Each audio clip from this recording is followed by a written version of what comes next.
Now we shall study atrial rhythms, which includes atrial rhythm, wandering pacemaker, supraventricular tachycardia, atrial flutter, and atrial fibrillation. This ECG shows lead 2 tracing with inverted P waves, that is, the impulse is arising low in the atrium and travelling backwards. This is termed as non-sinus atrial rhythm. A rhythm arising from the AV node will also give a similar appearance with inverted P waves, but the PR interval in nodal rhythm is very short. In this ECG, the PR interval is more than 3 small squares, so this is an atrial rhythm. This is another atrial rhythm, but observe the P waves carefully. Each P wave has a different contour, which means that each impulse is arising from a different focus in the atrium, and accordingly the PR interval also varies slightly from beat to beat. This is called as wandering pacemaker, sometimes seen in children and is harmless. Observe the P waves in this tracing of wandering pacemaker.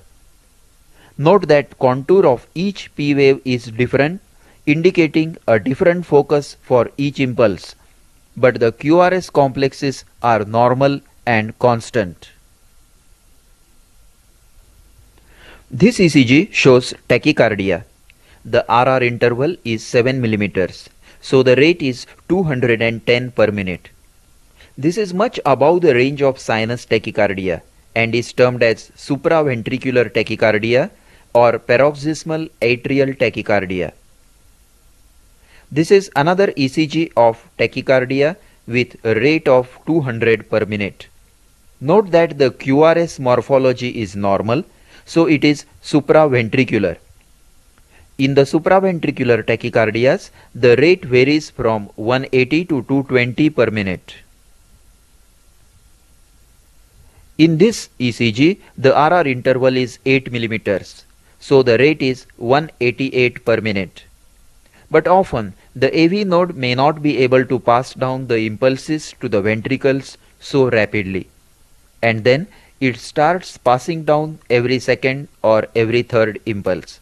This is termed as 2-to-1 block or 3-to-1 block. In this ECG, you will immediately note that there are many more P waves than QRS complexes. Count them. Every second P wave is followed by a QRS complex.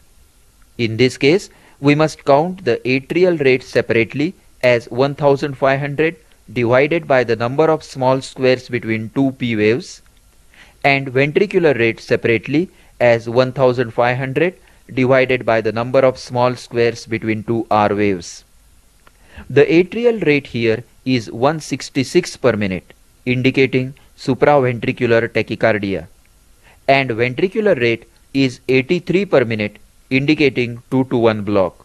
That is, in a 2-to-1 block, ventricular rate is exactly half the atrial rate. So clinically, a patient with supraventricular tachycardia with block will not have a rapid pulse rate. Only ECG will demonstrate the atrial rate to be about 160 to 220 per minute.